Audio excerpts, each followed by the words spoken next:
আসসালামু আলাইকুম এভরিওয়ান, কেমন আছেন সবাই? আশা করি সবাই ভালো আছেন। আর আজকে আমি চলে আসলাম অন্য একটা ভিডিও নিয়ে। শবে বরাতের দিন আমরা হালুয়া রুটি খাই, আর আজকে আমরা খেতেছি। শবে বরাতের দিনও খেয়েছিলাম, খুব ভালো লাগতেছে। আজকে ঠান্ডার দিন, দিনে অনেক গরম পড়ে, রাতে অনেক ঠান্ডা। তারপরে ভাবলাম যে আমরা আজকে পিঠা খাবো, আর আমরা রোজা রাখছিলাম। এটা আমার আগেরকারের ভিডিও। আর এখানে আমরা অনেক রুটি বানাচ্ছিলাম, চাউলের রুটি আর হালুয়া রান্না করছিলাম। এই যে এত রুটি বেলা হয়েছে, আর আমি বসে বসে ছেঁকা দিচ্ছিলাম।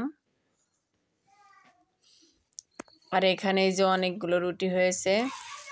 আর মাটির চুলায় রুটিগুলো কিন্তু সেঁকলে অনেক মজা লাগে। মাটির চুলায় শুধু রুটি না, সব কিছুই মজা লাগে। আর এতগুলো রুটি কিন্তু সেঁকতে অনেক সময় রাখছিল। আর এই যে হাঁড়ির ভিতর রুটিগুলো সেঁকে সেঁকে রাখছিলাম। আগেকার মা চাচিরা কিন্তু এরকম হাঁড়ির ভিতর রাখতো। আর চাউলের গুঁড়ার রুটি কিন্তু একটু শক্ত হয়ে যায়, আর এরকম হাঁড়ির ভিতর রাখলে পরে কিন্তু নরম হয়, ভালো থাকে। আর আমি এখানে ঢাকনা দিয়ে ঢেকে রাখছিলাম।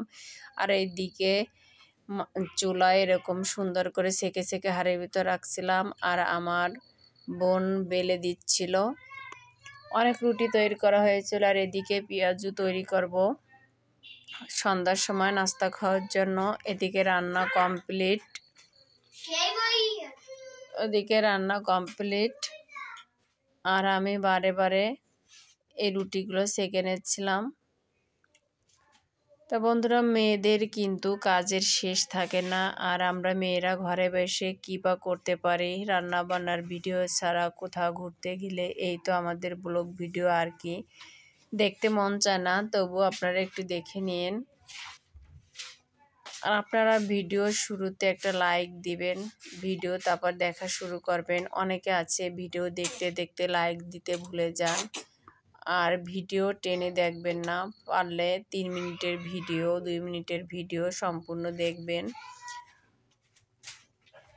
আর ভিডিও আর রুটিগুলো এত সুন্দর ফুল ছিল, শুধু আপনার তৈরি করতে খুবই ভালো লাগছিল। আর এদিকে আমি একটা ন্যাকড়ার সাহায্যে ভালোভাবে মুছে আবার আর রুটিগুলো দিচ্ছিলাম, কারণ রুটির গায়ে আপনার গুঁড়ি থাকে, এর জন্য তলে একটু লাল কালার হয়ে যায়। তারপর আমরা এই যে খাবারের আয়োজনে চলে আসলাম। খাবার খাওয়ার জন্য এই যে বড়াগুলো তৈরি করছি, ডাউলের বড়া। আর এদিকে এই যে হালুয়া, সুজি দিয়ে রান্না করা হয়েছে, নারকেল রস দিয়ে, দুধ দিয়ে, তারপর